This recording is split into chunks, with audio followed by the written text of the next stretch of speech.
Hello, everyone, and welcome back to part two of being with the most amazing doctor that you will ever meet. Dr. Jennifer, please help us by introducing yourself and tell people. Hello. Yeah. Yeah, I'm so thankful to be back here today. Thank you. Thank you so much for having me. So my name is Dr. Jennifer Toof. I'm a licensed professional counselor and certified trauma therapist, and I work with people of all ages for all concerns, but I do specialize in trauma.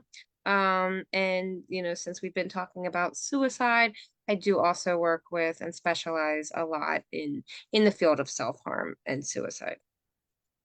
Thank you for everything you do.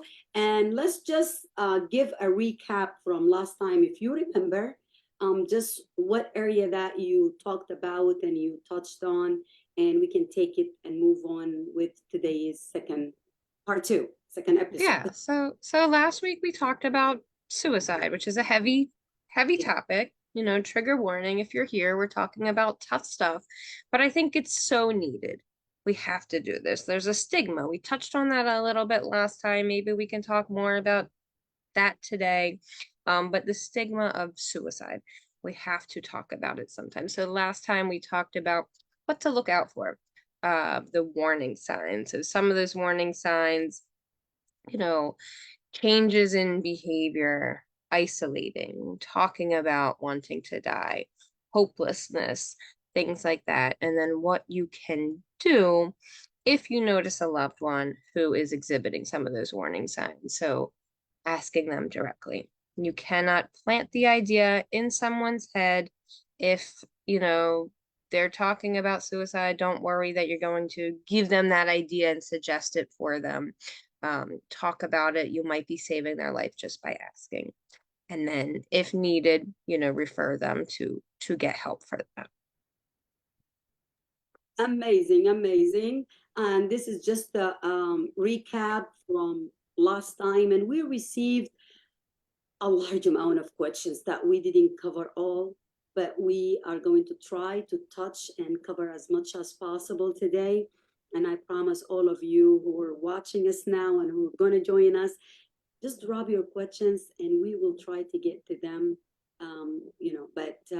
So let's continue the discussion, and then I will um, throw the questions, and you might answer those questions as you Hmm. go. Hmm. Just go with what you have prepared for us for today. And as soon as I get a question here and it's relevant, I Yeah. Um, right. So I think we do need to talk about that stigma a bit. I don't know. Do you remember if we talked about that much last time? We kind of maybe touched on it, but touch. but in so many cultures around the world, stigma, I mean, suicide has this strong stigma surrounding it, and so does mental health in general, right? Like now we are starting to, in the United States at least a little bit, talk more about mental health. And, it's becoming more normalized to see a counselor, to talk about therapy, to talk about our feelings. But it is still seen by a lot of people as a weakness, as a vulnerability, as something that's very wrong with you, as a shame upon, you, your family. So wherever you are right now, I would say see if you can, I mean, assuming you're in a private enough place, but see if you can at least just say the word suicide. How does it feel just to say it out loud? Does it feel awkward? Does it feel dirty? But we need to at least start by being able to say the word and have this conversation and talk about, mental health and normalizing it is something that people again around the world experience. It's unfortunately not uncommon for people to struggle with mental health issues, anxiety, depression, post-traumatic stress disorder, the litany of disorders that there are. And many of those mental health conditions also bring about thoughts of suicide. And what you just did, I hope everyone listening to us right now will do it with us as a practice. Exploring your own biases, right? Explore Yeah, your own stereotypes and your own ideas about issues. right. Did I mean, start? and just talking about it like this is kind of the start to breaking down that stigma and identifying our biases, identifying, if we feel that there's, how we feel about someone who died by suicide. What are those automatic thoughts that come up? What are those automatic thoughts that come up if you encounter someone who's saying they want to die by suicide? You know, just think about that. But breaking that stigma really is the number one thing, that's gonna help us expand our ability to communicate about it. I did my dissertation that you so wonderfully were at in, gosh, has it been almost 2 months now? Almost 2 months ago. But I know. I know. But you were there, and so mine was on suicide prevention among university students in Japan. And I conducted research. I talked to counselors in Japan about what they think works for suicide prevention in this population. And a big theme that came up for them was, this stigma and this need to destigmatize mental health and suicide. So some people said, that especially in Japan, but we see this in cultures all around the world, it's seen as a shame. It's shameful to have these thoughts, and everybody internalizes their problems because if you voice them, it's, you're bringing shame upon your family. Um, so they talked about how we need to talk to families. We need to talk to parents. We need to talk to students about mental health, about suicide, and integrate that into the community, into the family, into, our religious institutions, into everywhere we go. This is not just in Japan. Mm-mm. Just like touch on something very important. Where I come from, I grew up in Sudan, and also mental health is a taboo.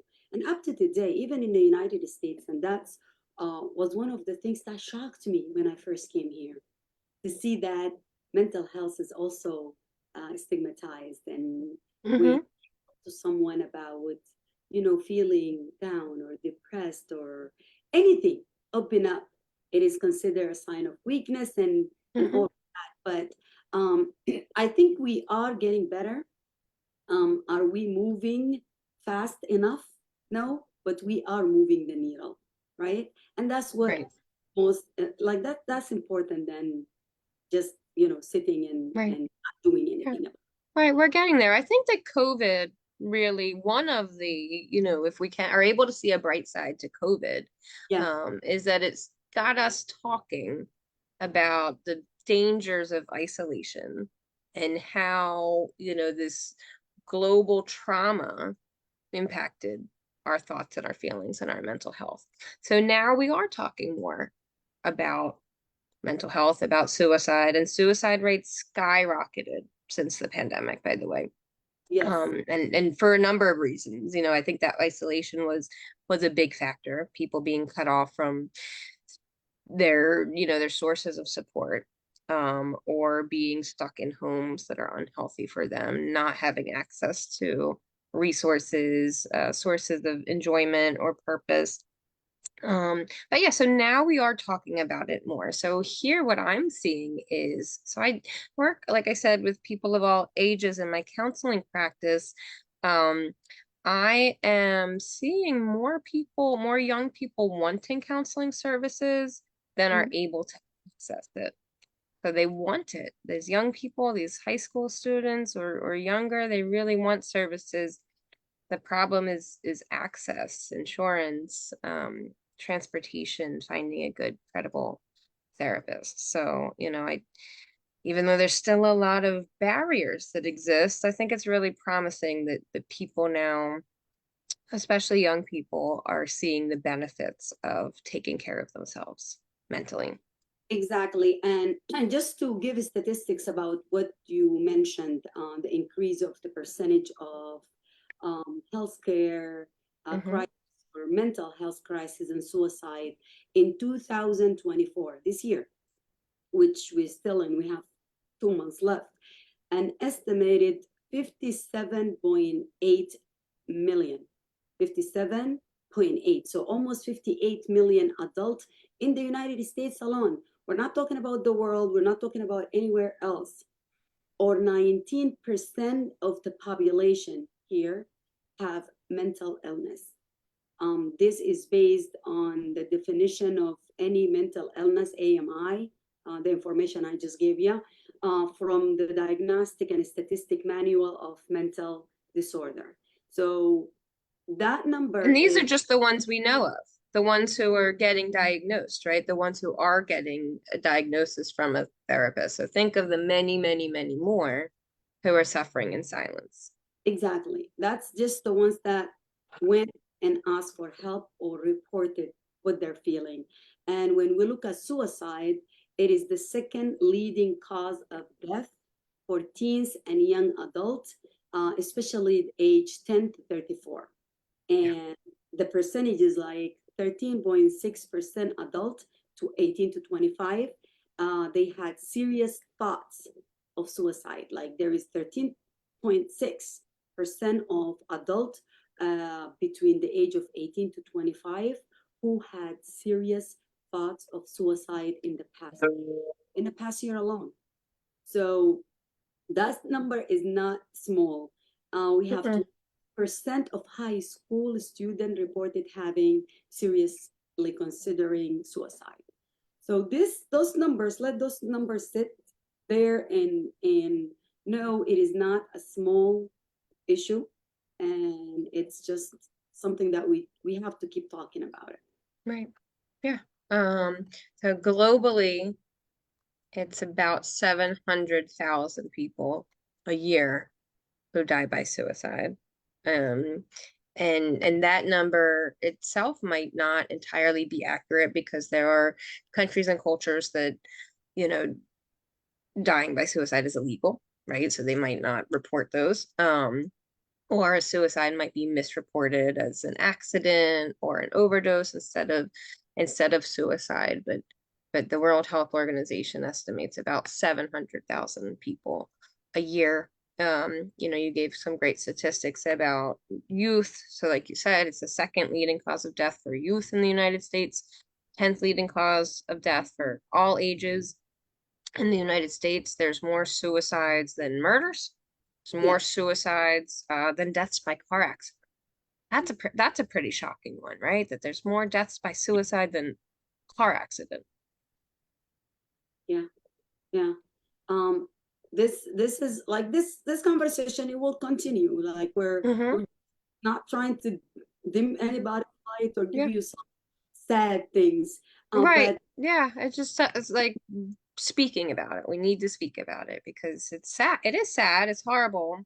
But if we turn a blind eye, nothing's going to change. If we start speaking about it, looking for the signs, encouraging people to get help, recognizing maybe signs in ourselves. If we notice, hey, I'm kind yeah, of having these thoughts too, maybe I should talk to someone.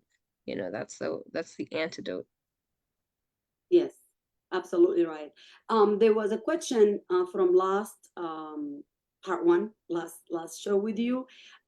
Somebody asked about share advice, and this is not just going to be for that one person specifically, but for everyone who is living right now, who live in a conflict zone around the Mhm. world. And God knows we have way more than we want to see, and we don't wish to see it anymore. It says share advice to get out of the difficult times being faced in conflict. He's talking about specifically the conflict in Darfur. Darfur is a part of Sudan, and they've been struggling with conflict for a very long time.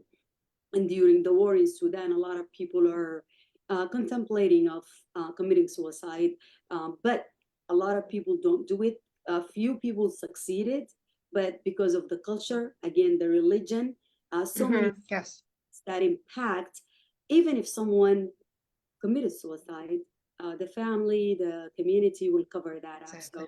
So, hmm Right. Right. advice on Because I mean, and that's the thing we could talk about too, how religious texts usually, most of them prohibit suicide. So if you are the family member of someone who died by suicide, that can be extra painful for you if you are now thinking that, your loved one died in this way that, your God is not going to forgive.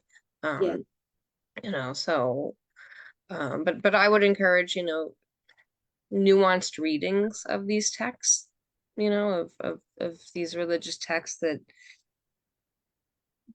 prohibit suicide. And remember that when people do die by suicide, they're usually not in a stable, rational mind. yeah, So would your God understand and forgive if they're making that decision when they're not okay they're in not that okay. moment. Right. But the Um, question right. is, not touching on the religious part, but it says share advice to get out of the difficult time being faced in conflict zone. And I'm going to Right. make like conflict zone, such as the war in Sudan right now, the Darfur region. I mean, the whole Sudan is suffering. So Right. it's there to improve mental health. Yeah. And I mean, it's not an easy answer. It needs systemic solutions. It's not, I mean, we need individuals being there to help on a one-to-one level because it's a trauma that they're facing constantly, day to day. There's, when you're not even able to feel safe, not having necessarily access to food or shelter, it's going to be a lot harder to be able to access mental health care. So this is a solution. This is a problem that requires many solutions. It requires um, governments to enact policies and help. It requires non-governmental organizations to get involved and go one-on-one, to these communities and help and provide assistance. But they do exist. These organizations are there. There is a lot more trauma-informed care within these organizations that go there. Um, and finding whatever that purpose might be for you, that source of hope. yeah, So if you are a person in one of these conflict zones, you know, leaning on, if it is seeing your family again, if it is your religion, if it's something that you can draw on to continue going. And if you're not a person in these conflict zones, think about, is there a way that you can help? Can you go there? But it's not, it's absolutely true that in these situations, that's a trauma, an ongoing daily trauma, and people who experience those kinds of traumas are going to feel hopeless. so what are some of the strategies to help manage overwhelming feeling or thoughts of suicide? So just give us like any strategies or Yeah. ways to cope. Right. Yeah. So one is going to be connection. So if you are able to connect with a loved one, a trusted leader, a friend, anyone who you feel able to share, open up with, speak your, vent to, speak to. Connection is one of the greatest predictors of mental well-being, right? So if you are able to connect with others, that's going to help you in so many ways. So if you can find someone to connect with, um, another one is finding some sort of purpose and connecting to that and holding on. So that could be, your religion, that could be your family, that could be, um, your career path, but something that gives you that drive, that ambition. That's what's going to help you get through to another that day and make you say, okay, I have this that's going to keep me going. Um, Another good one, kind of along that lines, is practicing gratitude exercises. So every day, I like to try to do this as well. Just try to think of three things that you're grateful for. Because Yeah. our brain's kind of like we're wired to go to the negative and think about all the negatives. But if we make it a practice to think, okay, well, this good thing happened today. Okay, I guess this was a good thing too. Then we start looking for it.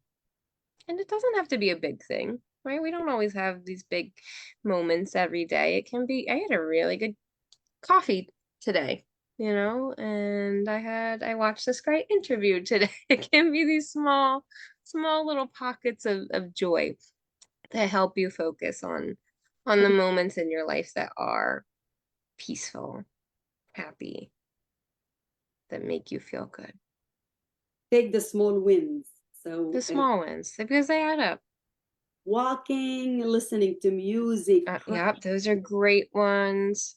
just talking to friends, buy something you love, whatever that's going to be. Yeah, or just shop online and don't buy anything. Just add it to your cart. And anything that gets you feeling good, distracts you from your thoughts. Yes, and that's another technique, so anything that provides you joy or distracts you from pain is And going to help you get through that's those actually, tough moments. one thing might sound silly, but the Meta, they have those glasses now, and they're not cheap, but I didn't buy Yeah. not the sunglasses, the one that you wear, and it's like a virtual reality. Yeah. It is going to help a lot of people who are bedridden or people that cannot leave, or it's an investment. But Mm-hmm.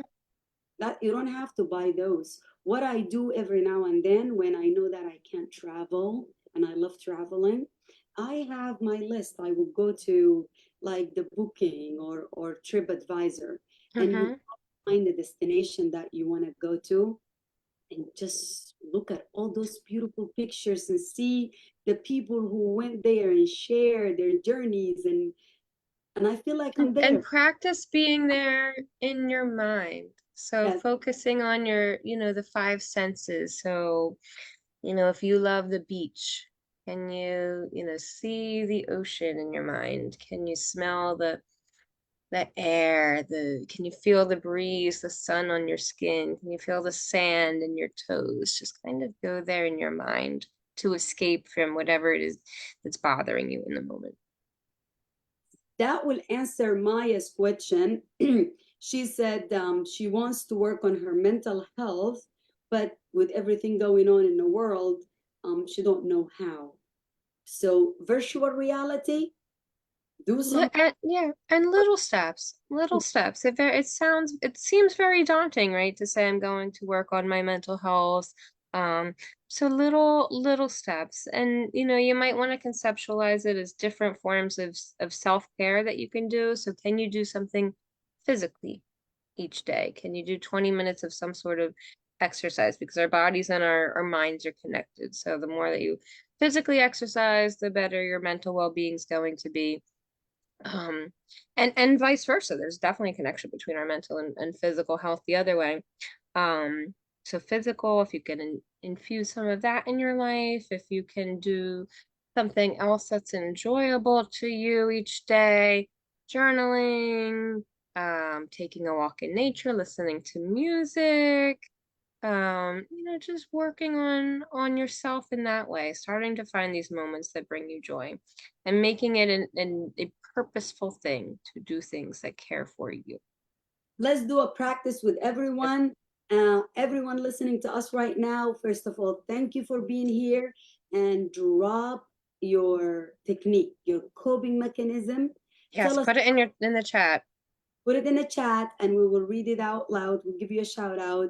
But tell us what you use to cope during your hard times, and tell us what helped you feel better, Mm-hmm. happy. Mm-hmm. Somebody else will hear it, read it, and you Mm-hmm. get work for them. Yeah. It's a And common. or put in, if you don't have anything, put something in the chat that you might want to try. Yes, yes, Maybe you want to try exercise, or you want to try journaling, or you want to try something artsy, yes, taking up a craft. yes. do whatever. So share with us what helped you, and that might help somebody else out there. Mm-hmm. Uh, Mm-hmm. Hassan Jaluta, he said one of the most causes of or reason for like this kind of feeling is family being basically dispersed in all over the world during crisis, and that's absolutely true. And the solution is no war or end wars anywhere. But I don't think this is something, like that's something we hope for. But we We have. hope for, but also another thing that can help not only individually but on a larger level is contributing and doing some sort of advocacy work. So if you are, really passionate about, um, ending war, see if you can volunteer in some capacity in that, for that.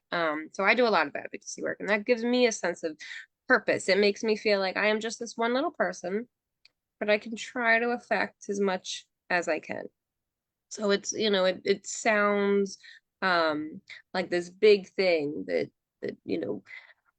our Earth is always going to be horrible as long as there's war, hunger, poverty, climate disasters, all these horrible things going on. But can I do something? Right? Just because you can't do everything doesn't mean you can't do something.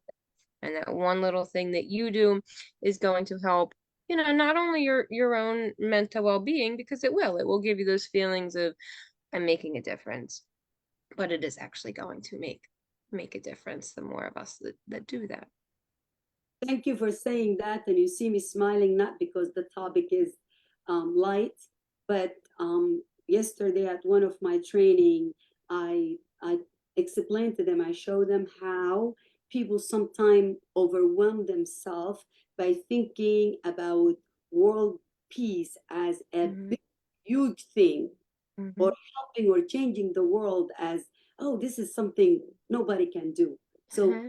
divided it small section. I Small chunks, yeah. And then along with that too, news is scary out there. It really is. When we look at the news on TV or on our phones, it's a lot. So sometimes for our mental health, we do have to take a break from it. yes, Okay, so limiting what we watch, what we read. If there's a lot going on that is personally triggering for you, maybe don't take a break from the news for your own mental health.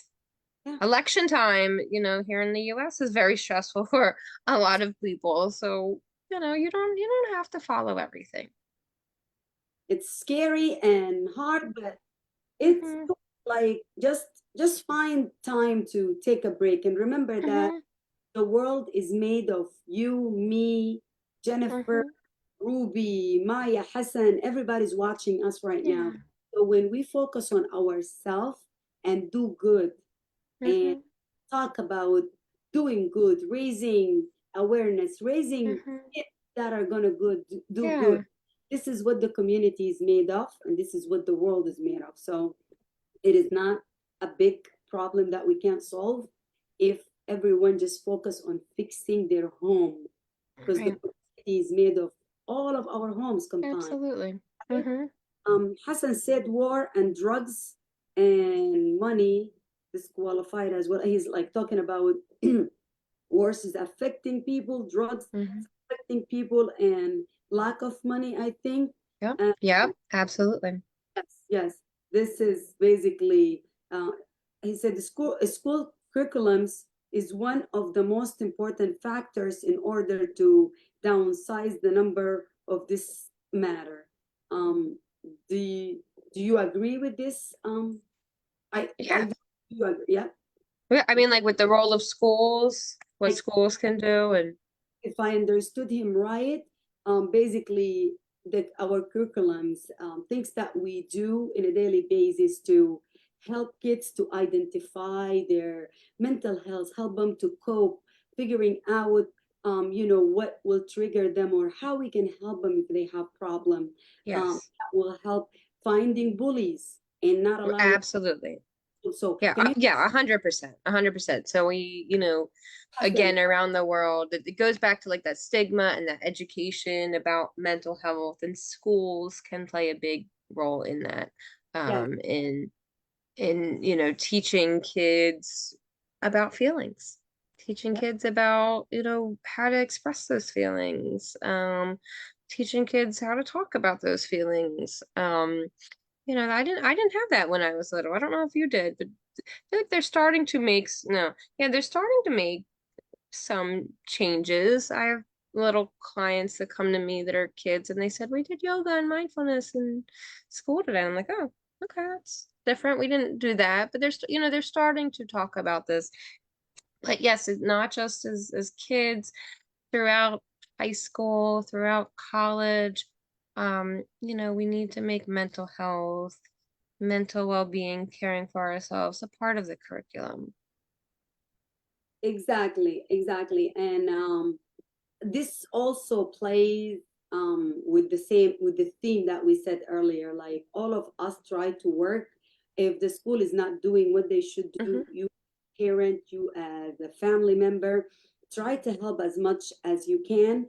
And I'm a plug Kareem's mission here. Our YouTube, since we're talking about suicide Yes. and mental health, autism. If you go to the YouTube, Maya, please put the link. um, Part of the things, and Jennifer is part of this, amazing mission, and you're going to see a lot of stuff.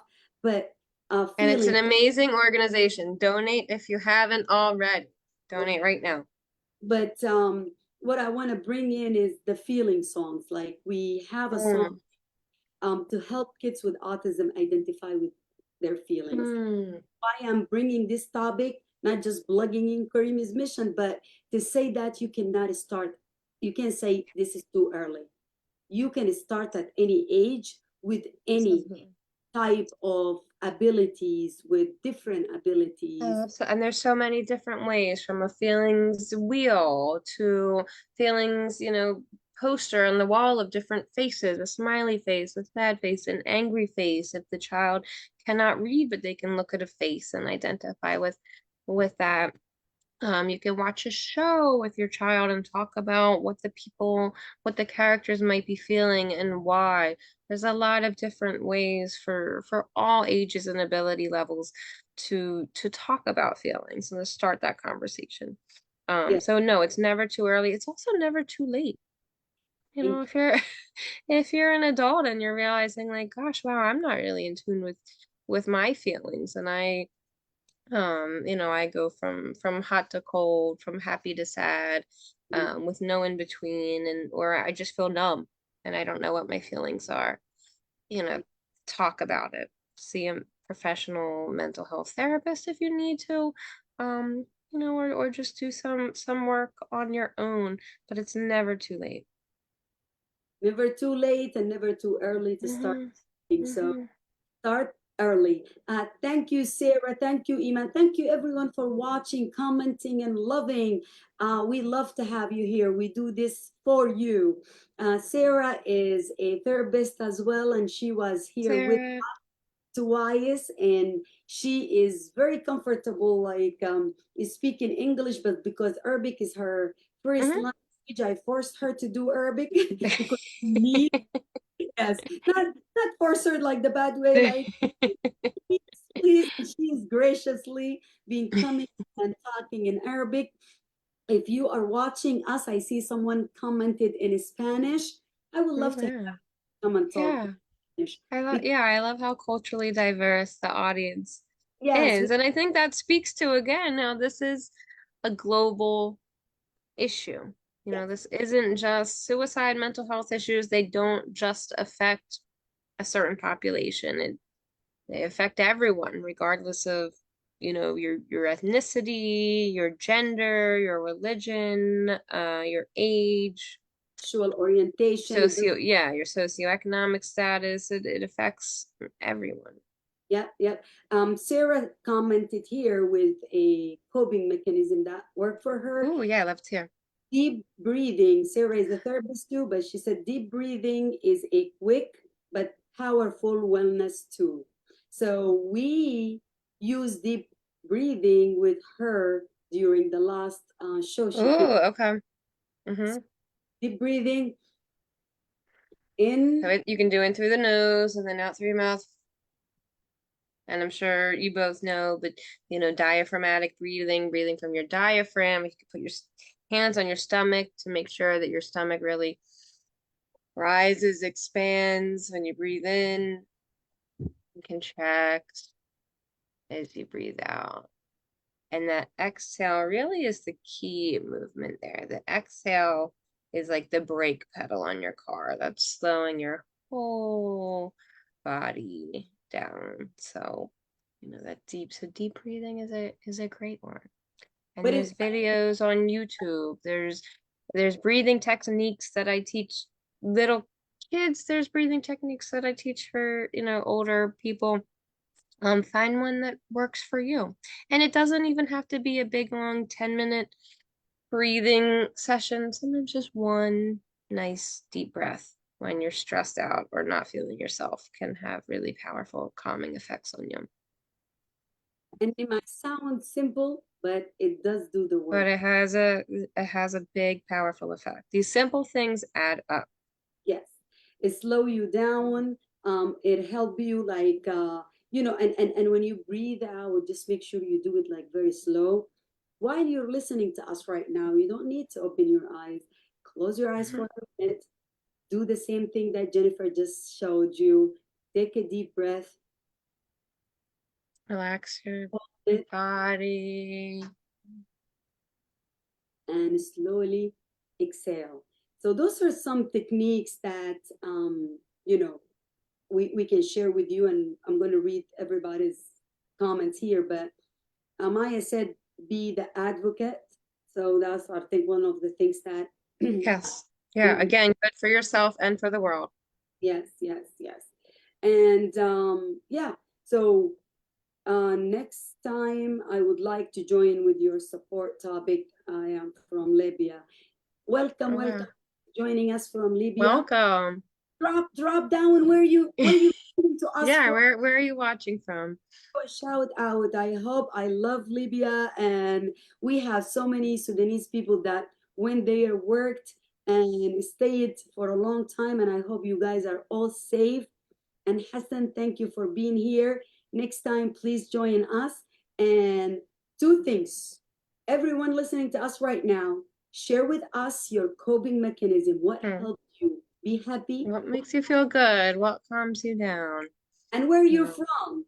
And where you're Okay. from. And then we So I'm have and I'm from Pennsylvania in the United States. perfect. And one of my coping mechanisms is that hasn't been mentioned yet is animals. So petting an animal, Nice. calming, and research has actually found that petting a nice, friendly animal has the same effects in your brain as taking an anti-anxiety medication. Oh, So it wow. really can calm us down. If you have a cat, if you have a dog, if you have a gerbil, whatever you have, pet that animal. It can calm you.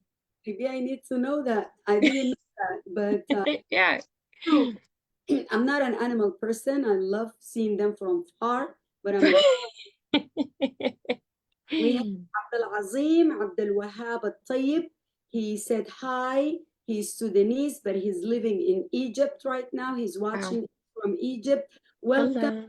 And I hope the war in Sudan stop today before tomorrow, and you can return back home, or if you're going somewhere else in the world, you reach your destination. Thank you for being here, Abdul Azim. And then Aziz says, I am so interested in listening to your video. Thank you very much. Um, then last tone, he is in Egypt also. He's Sudanese from Sudan, and he live in Egypt. And I'm sure you know Jennifer and everyone that don't know about the war in Sudan that left many refugees, many people displaced inside of the country, and many seek refuge in neighboring country. Right. Largest population now in Egypt. Many are in Chad, Eritrea, Ethiopia, Uganda, Kenya. A lot of people are around, like UAE, Saudi. So my heart goes to everyone, Yes. not just in Sudan. We cannot forget that Ukraine is still struggling. There is people in Gaza. There are people in Lebanon right now are struggling, and everywhere that Congo, everywhere that there is injustice and war and crisis, our heart goes and prayers goes with you guys, and we hope we can help with anything that we can do to make it a little bit easy for you Yeah, to. you're not alone. You're not You're not alone. alone. Yes, yes. And we, hello, my dear. I hope your day is full of happiness and hope. Thank you. As for you, Jennifer. Oh, Um, thank you. And you too. yes. Um, Hassan is from Sudan. We have several comments here, but keep on giving some strategies. There are so many questions here. I am going to Okay. like what are the warning signs? Let's just jump into some things and see if we can answer them in like short answers. What are the warning signs that someone might be struggling with their mental health, and how can a friend or family recognize that and help them? In a Sure. minute. Yeah. And we did talk about that in the first one, so if you didn't get to see that one, check out that one too. But the most obvious warning sign is talking about wanting to die or wanting to kill themselves. It's important to always take these remarks seriously, even if you think they're kidding or seeking attention. It's better to be safe than sorry. Other potential warning signs include talking about feeling hopeless, talking about feeling like a burden to others, self-destructive behavior, so engaging in self-harm or drugs and alcohol, things that could hurt them. Sleeping too much or too little, eating too much or too little could be a warning sign. Withdrawing, isolating, and extreme mood swings. Those are some of the most common warning signs.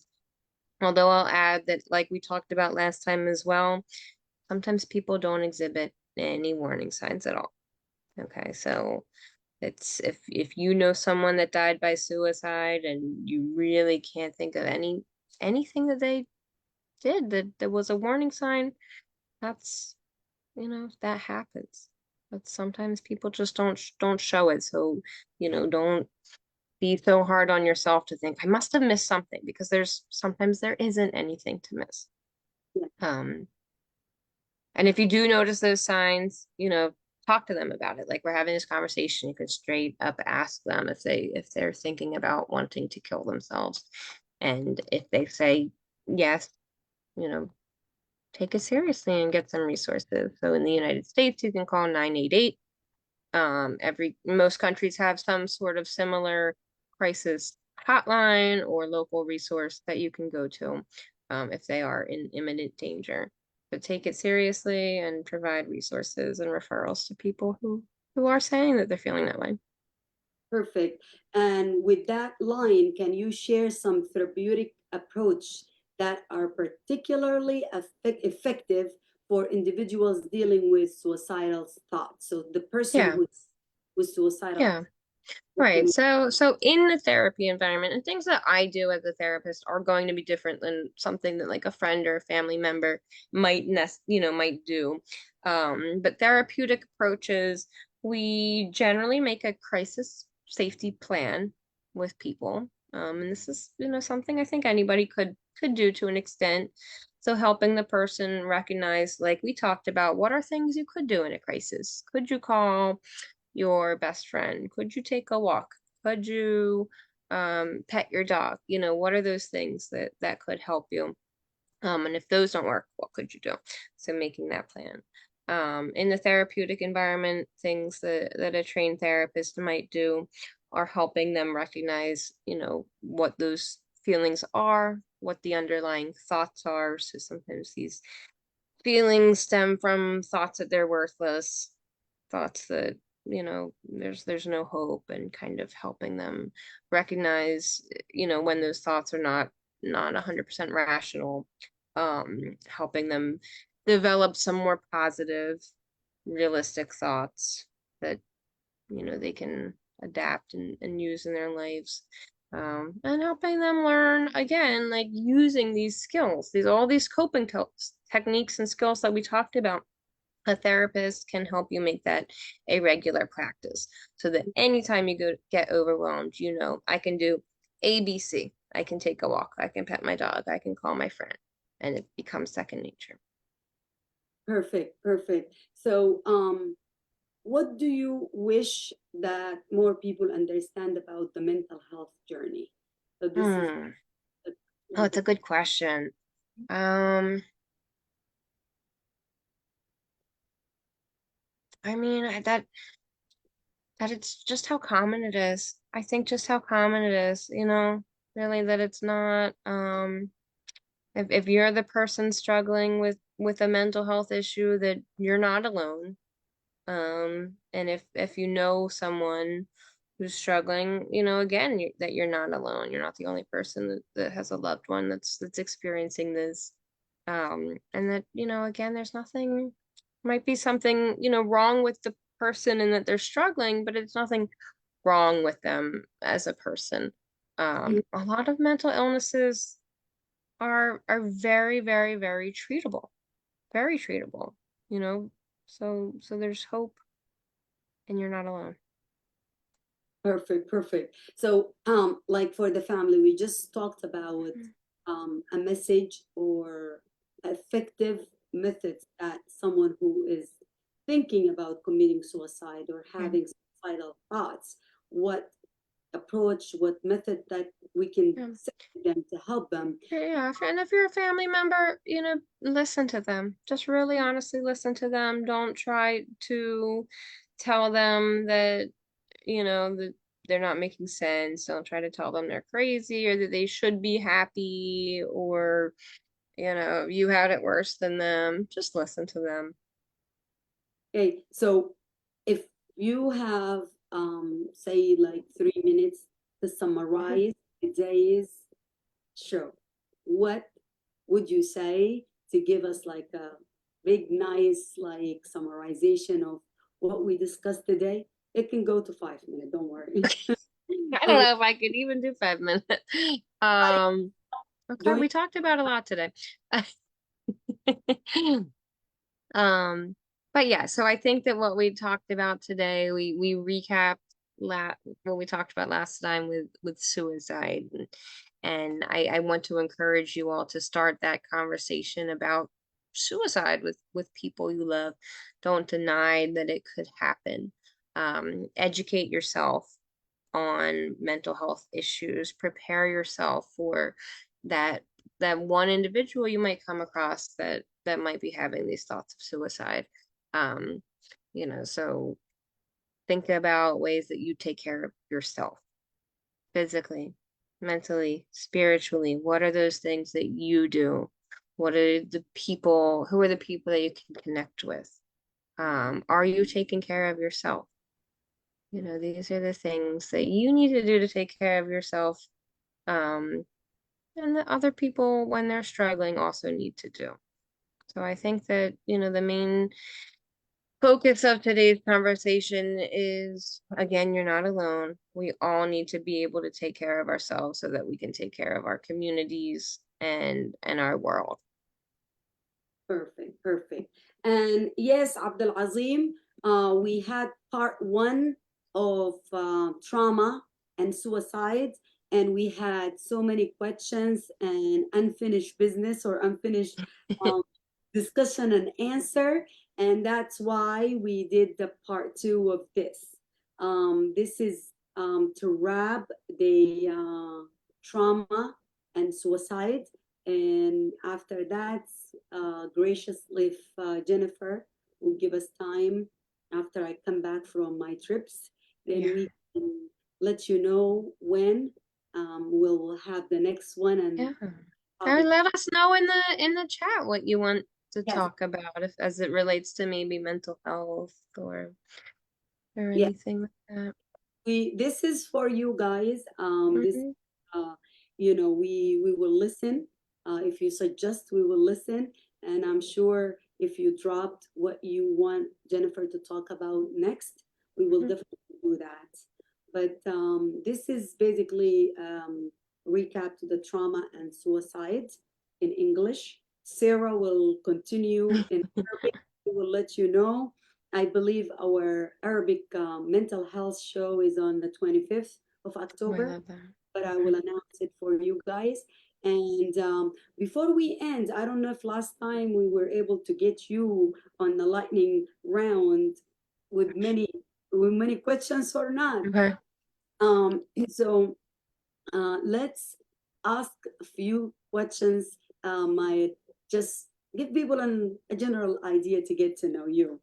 So, what is talking about mental health and making decisions and mistakes and not being tough on yourself? Share with us if you can. What is the worst life mistake you could think of right away off the bat? Don't think. Don't overthink it. Wait, that I made? You made or you think somebody made, like you witnessed it, something. Oh goodness. Mm, Um, I it's don't know. I mean, this is an overthinking question. I've made mistakes in my life, absolutely. Yeah, but you grow from them. yes. Yeah. Mm-hmm. That's a Yeah. good too. Advice again, what advice, and every time we're going to ask you something similar Okay. to that, would you give to your younger self, like knowing what Oh, right now, what would you say? yeah, that everything, brought you to today. So today I have a beautiful 19-month-old baby and a wonderful husband, and I love the work that I do. And so, despite anything that happened in the past, this is where I am today. And since earlier you said one of your coping mechanism is animal, uh, Mm-hmm. which animal specifically, cats or dogs, or Oh, I can't pick. I love both. you I love love them? both. Okay, okay. Take that. Take that. What is your favorite? Could be a quote, a movie, a song, or a book, something that like inspired you or make you think, or just something you use as the go-to to relax. Yeah, so I guess a quote that I really love is you've survived 100% of your worst days. Yeah, So all the days that you've had that were the worst days of your life, you've survived them all. So that kind of can tell you you're going to survive this one too. love it. Love it. You told us earlier your coping mechanism. Um, Hmm. you used to decompress. Is it the same as the coping mechanism, or you have something? Well, so you need a full toolbox, right? So the one thing isn't going to work all the time. If I'm super, super angry, I can't pet a cat because it just won't work. But other things I do love taking a walk. I love listening to music, taking a hot shower. You have to have all these different things in your toolbox that you can use at different times. Perfect, perfect. Earlier, we talked about biases, stereotypes Hmm. that prevent people from, you know, doing or saying how they feel sometimes. What is one bias? This is the last one, I promise. What bias that you were able to successfully tame or get rid of, or something that Hmm. you were able to reflect and find it in, Yeah. yeah, Yeah, so I mean, the doctorate that I just got is a PhD in international psychology. So I had to kind of unlearn everything that I was taught before about just Western psychology and Western psychological techniques being, the best. So unlearning that and learning that, people around the world have different coping mechanisms, different psychological approaches that work for them, and it doesn't have to be what we think in America, for example, is best. perfect. Well, I want to thank you, Jennifer, for giving us the time again and for Thank you so much. I'm so glad to be here. intelligence and everything in between. And you were back by Mm. popular demand, and we want you to come back as many Anytime. as as you can. And I want to thank everyone who listened, Thank support, you. ask questions. Just stay tuned and we will let you know when we will do it next time. And please stay safe. Make sure you take time to Yes. breathe with everything going on. If you are here in the United States, learn the facts, know who you are going to vote for. Don't like take decisions without doing your own research. Mm-hmm. Mm-hmm. Think about your mental health. Think about taking time away from everything on the news, anything that is depressing you. Take time. That doesn't mean you are not doing something. No, Think you prioritize yourself. It's not selfish to take care of yourself so that you can be there for other people. And same will go for everyone around the world who is listening to us Yes. right now or will listen later. If you are in a conflict zone, in a war zone area, or you are in a refugee camp or anywhere, know that you are not alone. We are here thinking about you. We might not be able to do everything or the things that we want to do, but we are here. You are not alone. And try to also to take a moment, and I know it could be easy said than done, but try to take a moment and just breathe, because if you're not okay, you're not going to be okay for nobody else. Thank you all, and we will see you